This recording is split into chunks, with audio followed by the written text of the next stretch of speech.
First आते हैं first question पे। In book keeping posting means, यानी कि बुक कीपिंग के अंदर जो पोस्टिंग की जाती है आपको बताना है उसका क्या मतलब होता है। फर्स्ट है to record the transactions from the journal to ledger, यानी कि जर्नल से लेजर में ट्रांजेक्शन करना, उसको रिकॉर्ड करना, क्या ये कहलाता है बुक कीपिंग। सेकेंड है to record the transactions in the journal. Third है to record the transactions in the subsidiary book. और फोर्थ है हमारे to record the transactions in the cash book. ठीक है, तो हमें बताना है इसमें से बुक कीपिंग क्या है। तो बुक कीपिंग हमने अकाउंटिंग के अंदर बुक कीपिंग डिस्कस किया था, जिसके अंदर हमने ये जाना था कि बुक कीपिंग के अंदर होता है का मतलब होता है कि हमारे बिजनेस के अंदर जो भी ट्रांजेक्शन्स हो रहे हैं उनको रिकॉर्ड करना बुक्स ऑफ अकाउंट्स में, वो हमारा बुक कीपिंग कहलाता है। तो देखिए उस चीज के अकॉर्डिंग यहाँ पर जो हमारा राइट आंसर होगा वो होगा यहाँ पे ऑप्शन नंबर क्या होगा, बी, वो हमारा कहलाता है बुक कीपिंग। तो यहाँ पे ऑप्शन बी हमारा राइट आंसर हो जाएगा। जर्नल से लेजर में करना ये हमारा पोस्टिंग होगा। सॉरी सॉरी सॉरी, यहाँ पे पोस्टिंग पूछा गया है, तो यहाँ पे ऑप्शन ए हमारा राइट आंसर होगा, क्योंकि यहाँ पे पोस्टिंग की बात कर रहे हैं। अगर हम बुक कीपिंग की बात करेंगे तो वो हो जाएगा हमारा ये जर्नल में ट्रांजेक्शन करना बुक कीपिंग कहलाएगा। और सब्सिडरी की बात करें तो ये भी हमारा क्या कहलाता है, सब्सिडरी बुक में हम कब ट्रांसफर करते हैं, जब हम लेजर प्रिपेयर करते हैं। और हम कैश बुक में कब ट्रांसफर करेंगे, जब हम कैश ट्रांजेक्शन्स करते हैं। अगेन ये हमारा लेजर का ही पार्ट होता है। तो यहाँ पे पोस्टिंग पूछा गया है, तो यहाँ पर ऑप्शन वन राइट आंसर होगा। जो हम जर्नल से लेजर में ट्रांसफर करते हैं तो उसको बोलते हैं हम बुक कीपिंग। आई होप यहाँ आपको क्लियर है। सेकंड क्वेश्चन पे आते हैं, और अगर आपको वीडियो पसंद आए तो वीडियो को लास्ट में आप लाइक भी जरूर कीजिएगा और अपने फ्रेंड्स के साथ भी जरूर शेयर कीजिएगा। The basic rule of bookkeeping, debit the receiver credit the giver is applicable to, यानी कि आपको बताना है बुक कीपिंग के अंदर कि जो भी डेबिट हम रिसीव कर रहे हैं उसे डेबिट करेंगे, और जो भी हमें दिया जा रहा है यानी जो भी हम देंगे उसको हम क्या करेंगे, क्रेडिट करेंगे। ये किसका रूल है आपको ये बताना है। तो मैंने आपको जो थ्योरी क्लासेस करी थी तो वहां पर ये सारी चीजें डिस्कस की थी कि किस तरह से हम ये अकाउंट्स प्रिपेयर करते हैं। अकाउंट के अंदर ये सारी चीजें हमने पढ़ी थी। तो देखिए यहाँ पर पाने वाले को क्या किया जा रहा है, डेबिट, और जो हम दे रहे हैं उसको क्या कर रहे हैं, क्रेडिट। तो ये किसमें है, नॉमिनल, रियल, पर्सनल या ड्राइंग। तो देखिए ये हमारा बताता है पर्सनल अकाउंट को। जबकि अगर हम बात करें यहाँ पे हमारे नॉमिनल अकाउंट की, आपने नॉमिनल अकाउंट को भी डिस्कस किया था, ठीक है। तो देखिए नॉमिनल अकाउंट के अंदर हम यहाँ पर आए तो नॉमिनल अकाउंट में आता है जो भी हमारे सारे एक्सपेंडिचर्स लॉस होते हैं वो हमारे आते हैं डेबिट में, और जो भी हमारे इनकम्स और प्रॉफिट्स होते हैं वो होते हैं हमारे क्रेडिट में। वहीं अगर हम रियल अकाउंट की बात करें तो देखिए रियल अकाउंट के अंदर जितने भी हमारे पास असेट्स या फिर हमारे पास कोई भी ऐसी चीज है जो हमें रिसीव होगी वो हम डेबिट करेंगे, और हमारे पास से कोई भी ऐसी जैसे कैश है या कोई भी असेट हमारे पास जाएगी तो उसको हम क्या करेंगे, क्रेडिट करेंगे। ठीक है, तो ये थे इनके रूल्स, हम लोगों ने ये डिस्कस किए थे, तो आप एक बार फिर से उस वीडियो को देख लीजिएगा। थर्ड है revenue is considered as being earn when, यानी कि रेवेन्यू कब ऐसे कंसिडर्ड किया जाएगा कि हमने उसको अर्न कर लिया है। याद रखिए यहाँ पे अर्न की बात की जा रही है, यहाँ पर ये बात नहीं की जा रही कि हमने उसको रिसीव कर लिया है। अर्न कर लिया और रिसीव कर लिया है, दोनों में बहुत अंतर है। ऑप्शंस देख लेते हैं, cash is received, production is done, sale is affected, purchase is done. तो देखिए यहाँ पर रेवेन्यू की बात की जा रही है। रेवेन्यू यानी आपके पास कुछ आ रहा है, कोई इनकम आ रही है। तो परचेज के अंदर आपके पास कोई इनकम नहीं जाती, आपके पास यहाँ आती नहीं है, आपके पास से जाती है। तो देखिए परचेज इज डन तो कट गया। और मैंने अभी आपको बताया कि रेवेन्यू इज बीइंग अर्न है। अर्न का मतलब यहाँ पर होता है आपने उसको कमा लिया है। अब यहाँ पे कैश की बात नहीं कर रहे कि कैश आपको मिला है या नहीं, बस आपको जो ड्यूटी दी गई थी वो आपने कर दी है, यानी कि आपने वहां पे इनकम अर्न कर ली है लेकिन अभी आपको रिसीव नहीं हुई है। तो देखिए यहाँ पे कैश इस रिसीव्ड भी हमारा कट गया। आप लोग भी आंसर करिए, आप लोगों के अकॉर्डिंग क्या होता है इसका answer. Production is done, production is done से हमारा कोई ये पता नहीं चल रहा कि हमने रेवेन्यू हमारा अर्न कर लिया है या रिसीव कर लिया है, क्या चीज है, लेकिन हमारा सेल से यहाँ पता चल रहा है, इसलिए राइट आंसर हो जाएगा सी। सेल से यहाँ इसलिए पता पड़ रहा है, देखिए हम कोई भी चीज सेल करते हैं तो यहाँ यहाँ पर क्या हो रहा है हमारा कि यहाँ पर हमारा हमने वो अपनी इनकम क्या है जनरेट कर ली है। अब सामने वाले पर्सन को चाहे वो अभी दे हमें वो उसका अमाउंट या बाद में दे, लेकिन उसको देना तो पड़ेगा क्योंकि यहाँ पे सेल हमने करी है, तो अब वो लायबल है हमें अमाउंट देने के लिए। तो यहाँ पर क्या है, रेवेन्यू तो हमने अर्न कर लिया है, अब रिसीव किया है या ना किया है ये अलग बात है। तो यहाँ पे जब हमारी सेल अफेक्ट होती है तब ये वाली सिचुएशन अराइज होती है। तो ऑप्शन सी यहाँ पे हमारा राइट आंसर है। नेक्स्ट आते हैं, अगर आपको कोई भी क्वेरी है तो प्लीज आप पूछ सकते हैं। हम क्लास के बीच में उनको डिस्कस नहीं करेंगे, नेक्स्ट क्लास में हम उनको डिस्कस कर लेंगे, ठीक है। नेक्स्ट क्वेश्चन है डेबिट मीन्स। अब डेबिट का क्या मतलब होता है हमें ये बताना है।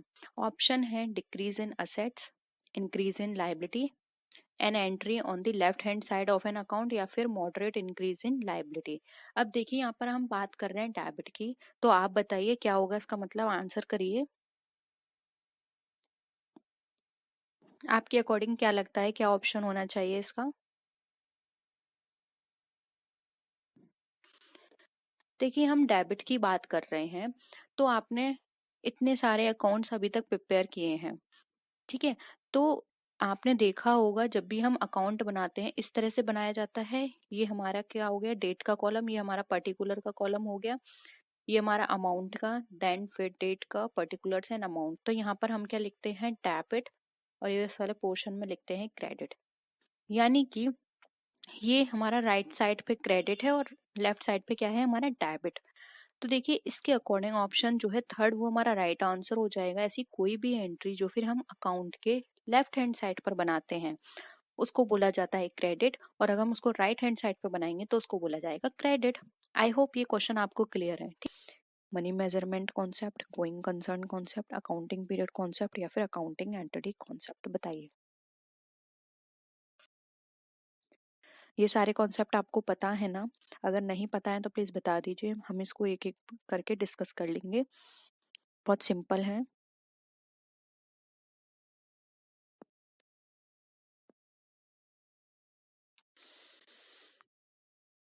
देखिए यहाँ पर अगर हम बात करें पीरियोडिसिटी अजम्पशन की, तो ये यहाँ पर ऑप्शन सी हो जाएगा, यानी अकाउंटिंग पीरियड कॉन्सेप्ट। इसके अंदर ये कहा गया है कि जो हमारा अकाउंटिंग होती है वो हमारी एक पर्टिकुलर टाइम पीरियड पर होती है। यानी कि आपको पता है अकाउंटिंग पीरियड हमारा कितना होता है, 12 मंथ का होता है। अब ये 12 मंथ कहीं से भी स्टार्ट हो सकते हैं, ये डिपेंड करता है बिजनेस पर। वो या तो जनवरी टू दिसंबर अपना टाइम पीरियड लेके चल सकते हैं, या फिर मार्च से अप्रैल, या फिर अप्रैल से मार्च। और कुछ बिजनेसमैन अपने अकाउंटिंग जो उनका पीरियड होता है उसको वो दिवाली से दिवाली मानते हैं, ठीक है। तो ये डिपेंड करता है कि वो कौन सा पीरियड ले रहे हैं, लेकिन सबका पीरियड 12 मंथ तक होता है, ठीक है। गोइंग कंसर्न कॉन्सेप्ट देखिए यहाँ पे डिस्कस कर लेते हैं। गोइंग कंसर्न कॉन्सेप्ट का मतलब होता है कि हम जो भी बिजनेस स्टार्ट कर रहे हैं वो ये सोचकर चल रहे हैं कि हमारा जो बिजनेस है लॉन्ग टाइम तक वर्क करेगा, ठीक है। मनी मेजरमेंट कॉन्सेप्ट में होता है कि उन ट्रांजैक्शंस को इंक्लूड किया जाता है जिनको हम मनी में मेजर कर पाए, यानी कि वो मॉनेटरी एस्पेक्ट में होने चाहिए। अकाउंटिंग एंटिटी का मतलब ये होता है एक बिजनेस की अपनी खुद की एंटिटी है, उसका ओनर और उस बिजनेस की एंटिटी दोनों सेपरेट है, ठीक है। तो ऑप्शन यहाँ पे सी राइट आंसर हो जाएगा। नेक्स्ट क्वेश्चन पे आइए। Revenue is generally recognised at the point of sale, which principle is applied here in. बताइए, जो रेवेन्यू है वो हमारा जनरली सेल के समय रिकॉग्नाइज किया जाता है, तो ये प्रिंसिपल हमारा क्या बताता है, किसके अंदर है? कंसिस्टेंसी, मैचिंग, रेवेन्यू रिकॉग्निशन, या फिर कॉस्ट प्रिंसिपल।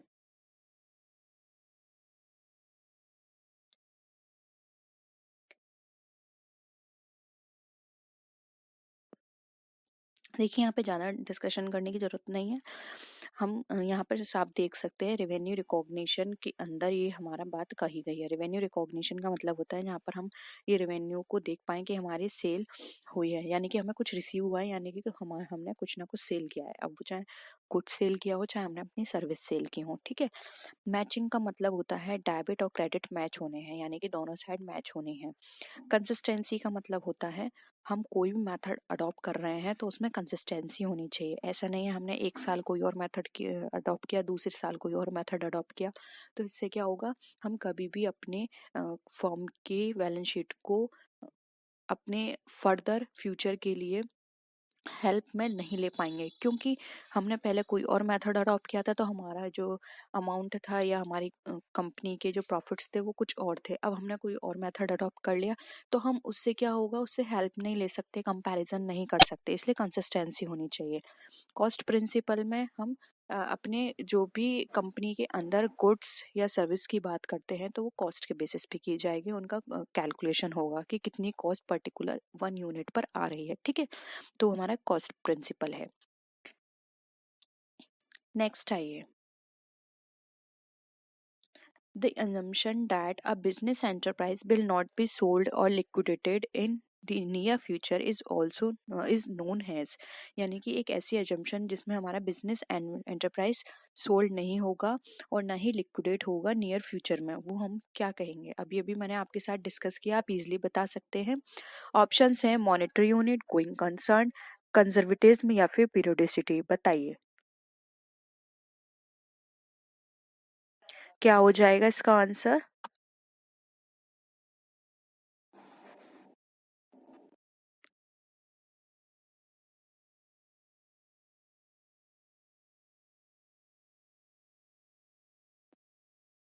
देखिए यहाँ पर अगर हम बात करें तो इसका राइट आंसर हो जाएगा बी, गोइंग कंसर्न। क्योंकि अभी भी मैंने कहा कि गोइंग कंसर्न में हम ये एजम्पशन लेके चलते हैं कि हमारा बिजनेस जो है वो लॉन्ग टाइम तक चलेगा, हम इसको ना ही सोल्ड करेंगे और ना ही हम इसको शट डाउन करेंगे, ना ही लिक्विडेट करेंगे, ठीक है। लॉन्ग टर्म तक हम इसको चलाएंगे, ठीक है। तो ऑप्शन बी यहाँ पे हमारा गोइंग कंसर्न राइट आंसर हो जाएगा। नेक्स्ट क्वेश्चन है, companies must prepare financial statement at least yearly due to the assumptions of, यानी कि कंपनी जो है वो अपने फाइनेंशियल स्टेटमेंट प्रिपेयर करेगी ईयरली बेसिस पर, अब वो कोई भी टाइम पीरियड हो। तो ये एजम्पशंस हमारी किसके कारण होती है? पीरियोडिसिटी, कॉस्ट बेनिफिट, कंजर्वेटिज्म या फिर मैचिंग। अब ये सारे मैंने आपको बता दिए हैं, तो आप इजीली इसका आंसर कर सकते हैं कि ऐसी कौन सी एजम्पशंस हैं जिसके बेसिस पर हम ये ईयरली का कॉन्सेप्ट लेके चलते हैं। क्या हो जाएगा? ये हो जाएगा पीरियोडिसिटी, ठीक है। यानी कि एक पर्टिकुलर पीरियड हम मानेंगे जिसके बेसिस पर हम अपने फाइनेंशियल स्टेटमेंट को प्रिपेयर करेंगे, ठीक है।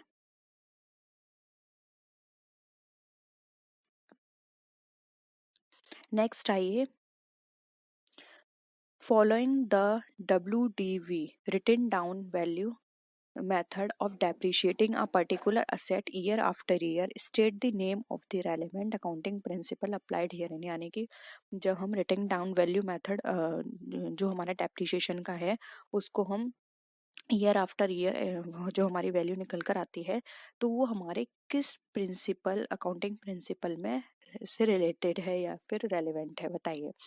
कंजर्वेटिज्म प्रिंसिपल की बात करती है, materiality principle, full disclosure principle या फिर कंसिस्टेंसी प्रिंसिपल।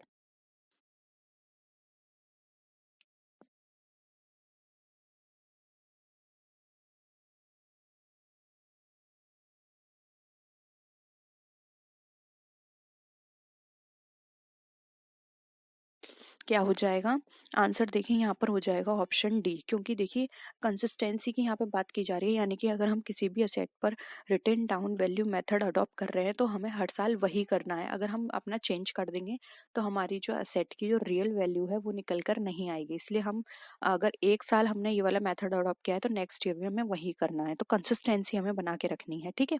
इसलिए ऑप्शन डी करेक्ट है। नेक्स्ट क्वेश्चन है, the primary qualities that make accounting information useful for decision makings are, यानी कि अब आपको यहाँ पर बतानी है प्राइमरी क्वालिटीज जो कि हमारे अकाउंटिंग इन्फॉर्मेशंस जो होती हैं उस वो हेल्प करेंगे हमारे डिसीजन लेने में। कौन कौन से हैं? Comparability and consistency, materiality and timeliness, relevance and reliability या फिर रिलायबिलिटी एंड कंपेरेबिलिटी। बताइए। प्राइमरी क्वालिटी बतानी है आपको। वैसे तो ये सारी ही क्वालिटीज हैं, ठीक है।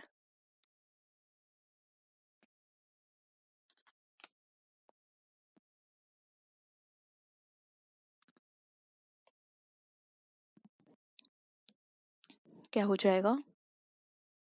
देखिए कंपेरेबिलिटी एंड कंसिस्टेंसी ये तो होनी ही चाहिए, लेकिन ये प्राइमरी नहीं है। इससे हम ये नहीं कह सकते कि हमारी जो इन्फॉर्मेशन है बिल्कुल सही है। मटेरियलिटी एंड टाइमलीनेस भी बिल्कुल करेक्ट है, लेकिन यहाँ पर एक पॉइंट दे रखा है रेलिवेंस एंड रिलायबिलिटी, यानी कि जो भी इंफॉर्मेशन है रेलिवेंट है और रिलायबल है, यानी कि अब जो भी इंफॉर्मेशन आप कलेक्ट कर रहे हो वो आपके लिए बिल्कुल करेक्ट है, वो आपकी रिलायबल भी है, यानी कि वो आगे चेंज नहीं होगी, रेलेवेंट भी है। तो इससे क्या होगा, ये बाकी की जो रिमेनिंग है वो अपने आप वर्क करेंगी, रिलायबल होगी तो कंपैरिजन में हेल्प होगी, ठीक है, और रिलेवेंट होगी तब भी कंपैरिजन में हेल्प होगी, टाइमलीनेस भी होगा उसके अंदर। इसलिए यहाँ पे रेलेवेंस एंड रिलायबिलिटी हमारा प्राइमरी क्वालिटी है। ऑप्शन सी यहाँ पे हमारा करेक्ट हो जाएगा। होप यहाँ पर सारी चीजें अब तक जितने भी क्वेश्चंस हमने डिस्कस किए हैं आपको क्लियर हैं। फिर भी कोई भी पॉइंट या कोई भी वर्ड में आपको दिक्कत है तो आप प्लीज बता दीजिएगा, एक एक चीज आपको क्लियर होनी चाहिए, अभी काफी टाइम है एग्जाम के लिए, तो आप देख लीजिएगा। नेक्स्ट है which of the following equation is correct, है आपको बताना है इसमें से कौन सी इक्वेशन करेक्ट है। Assets equal to liabilities minus capital, B है हमारा assets equal to capital minus liabilities, C है assets equal to liabilities plus capital, and D है हमारा assets equal to external equities. बताइए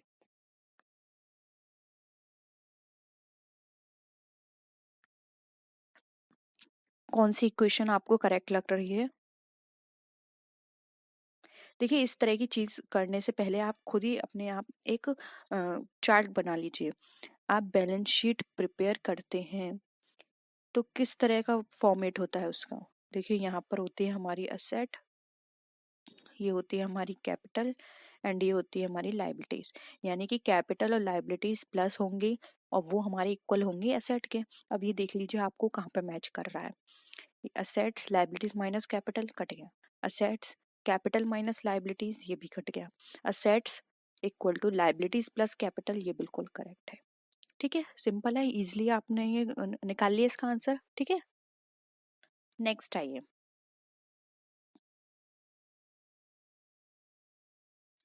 The liabilities of a firm are rupees 6,000 and the capital of the proprietor is rupees 4,000.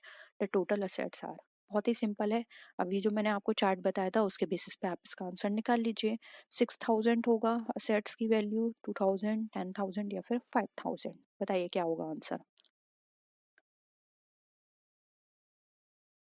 Simple है, इस तरफ हमारे आती है लाइबिलिटीज एंड कैपिटल, कितना हो गया 10,000, और इस तरह तरफ जो हमारी लाइबिलिटीज का पोर्शन असेट्स के बराबर होना चाहिए, तो यानी कि असेट्स हमारी कितनी है, ये भी हमारी 10,000 है। ऑप्शन सी यहाँ पे राइट आंसर हो गया। ठीक है, नेक्स्ट क्वेश्चन है if a firm borrows as sum of money then there will be, यानी कि अगर कोई जो फर्म है वो बोरो करती है अमाउंट को तो वो हमारे लिए क्या है। कैपिटल में इंक्रीमेंट है, कैपिटल में डिक्रीमेंट है, या फिर कोई भी इफेक्ट नहीं पड़ेगा, या फिर नन ऑफ दिस। बताइए।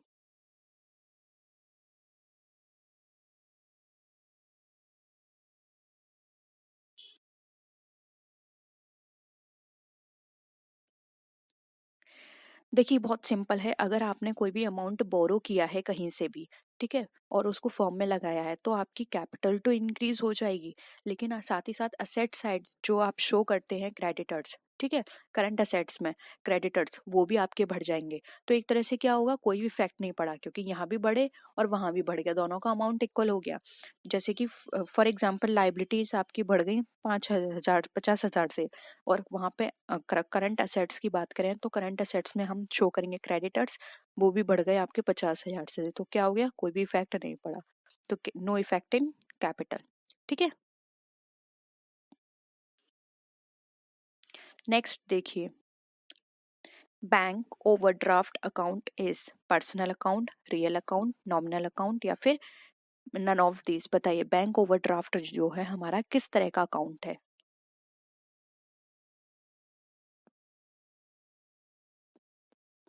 मैंने ये सारे अकाउंट्स आपको बहुत अच्छे से समझाए हैं, तो आपको खुद पता होना चाहिए पर्सनल में क्या आता है, रियल में क्या आता है, नॉमिनल में क्या आता है। और अगर आप नए हैं, आपको नहीं पता, तो प्लीज बता दीजिएगा, एक बार और अच्छे से मैं डिस्कस कर लूंगी। ठीक है, देखिए बैंक ओवरड्राफ्ट की बात करें तो यहाँ पर ऑप्शन ए राइट आंसर हो जाएगा। बैंक ओवरड्राफ्ट हमारा पर्सनल अकाउंट में कंसिडर किया जाता है, इसलिए ऑप्शन ए यहाँ पे हमारा राइट आंसर है। ठीक है, नेक्स्ट क्वेश्चन पे आइए। Drawings account of the proprietor is, यानी कि कोई भी प्रोप्राइटर का जो ड्राइंग अकाउंट है वो क्या है? पर्सनल, रियल, नॉमिनल या फिर नन ऑफ दीज।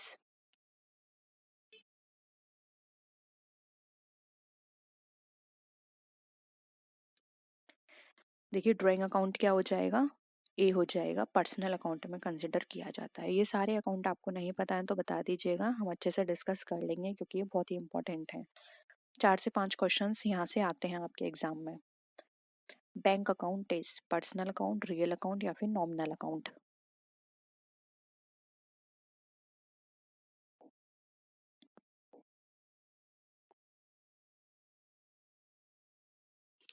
क्या हो जाएगा आंसर?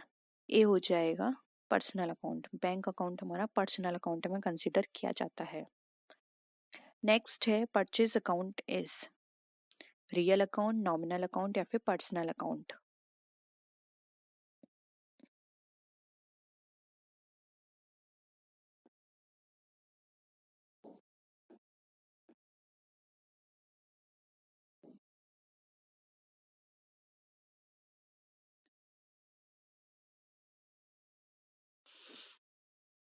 क्या हो जाएगा आंसर? परचेज हमारा कैसा है? रियल अकाउंट है। ठीक है, ऑप्शन ए हमारा यहाँ पे राइट आंसर है। नेक्स्ट है गुडविल अकाउंट इज, अब गुडविल हमारा किस तरह का अकाउंट है? Real account, nominal account, personal account या फिर नन ऑफ दीज।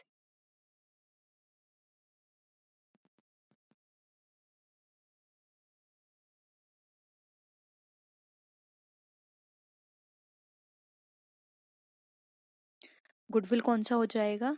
गुडविल हमारा है रियल और कौन सा? इंटेंजिबल, क्योंकि टच नहीं कर सकते इसलिए रियल इंटेंजिबल अकाउंट्स है। ऑप्शन ए यहाँ पे हमारा करेक्ट है। नेक्स्ट है bad debts recovered account is, अब बैड डेट हमारे रिकवर हो रहे हैं तो ये हमारे किस तरह का अकाउंट है? पर्सनल है, नॉमिनल है, रियल है या फिर नन ऑफ दीज।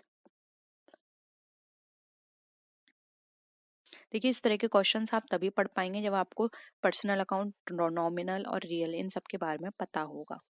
ठीक है, तो पहले उसको पढ़िए, जाके देखिए, वो वीडियो आपको मिल जाएगी। 2 से 3 वीडियोस मैंने इस टॉपिक पे बना रखी हैं, और फिर भी उससे समझ ना आए तो आप बताइएगा, हम दोबारा से डिस्कस कर लेंगे।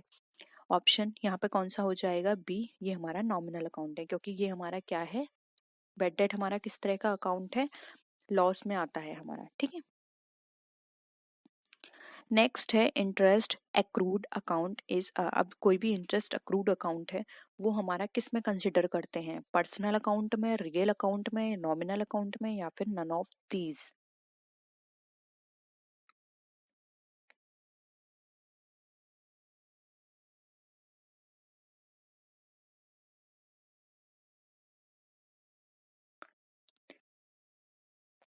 क्या होगा आंसर?